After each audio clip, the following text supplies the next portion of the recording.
எல்லாருக்கும் வணக்கம். ரொம்ப சூப்பரான நெத்திலி மாங்காய் குழம்பு எப்படி செய்கிறதுன்னு பார்க்கலாம் வாங்க. இதெல்லாம் தான் தேவையான இன்க்ரீடியன்ட். வீடியோ பிடிச்சிருந்தா லைக் பண்ணி சப்ஸ்கிரைப் பண்ணுங்கள். இப்போ ஒரு அகலமான பாத்திரத்தில் ஒரு 4 டேபிள் ஸ்பூன் போல் எண்ணெய் சேர்த்து எண்ணெய் நல்லா சூடானதும் 1/2 டீஸ்பூன் கடுகு, உளுத்தம்பருப்பு, சீரகம் பொரிஞ்சதும் ஒரு குச்சி போல் கருவேப்பிலை இலையை சேர்த்துக்குங்க. ஒரு பெரிய சைஸ் நீல வாக்கில் வெட்டின வெங்காயம் இதெல்லாம் வதங்க கொஞ்சமாக உப்பு சேர்த்து நல்லா வதக்கி விட்டுக்குங்க.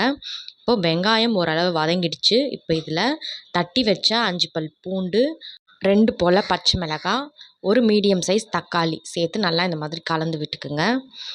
இப்போது இது நல்லா கலந்ததும் இதை ஒரு தட்டு போட்டு மூடி சிம்மில் ஒரு 3 நிமிஷம் விட்டு எடுத்திங்கன்னா நல்லா இந்த அளவுக்கு தக்காளி எல்லாம் குழஞ்சி நல்லா இந்த மாதிரி எண்ணெய் பிரிஞ்சு இந்த ஸ்டேஜில் இருக்கும்.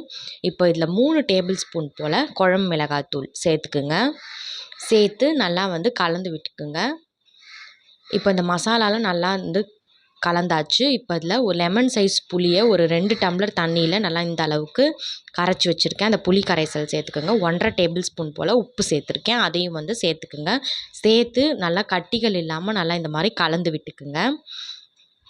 இப்போது நல்லா கலந்ததுக்கப்புறமா இதை மீடியம் ஃப்ளேம்லேயே ஓப்பனில் ஒரு 10 நிமிஷம் கொதிக்க விடுங்க. நல்லா இந்த மாதிரி பபிள்ஸ் இந்த மாதிரி கொதிக்கணும்.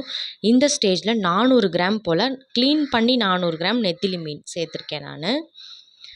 அடுத்தது 4 போல் மாங்காய் பீஸ் சேர்த்துருக்கேன். சேர்த்து ஒரு தட்டு போட்டு மூடி அகெயின் மீடியம் ஃப்ளேமில் 15 நிமிஷம் கொதிக்க விட்டு எடுத்திங்கன்னா நல்லா சூப்பர் டேஸ்டான மாங்காய் நெத்திலி மீன் குழம்பு சூப்பராக ரெடி ஆகிடும். இதுக்கு சைட் டிஷ்ஷே தேவையில்லை. இது மட்டும் சாப்பிட்டாலே நல்லாயிருக்கும். இட்லி, தோசை, ரைஸ் கூட சூப்பராக இருக்கும்.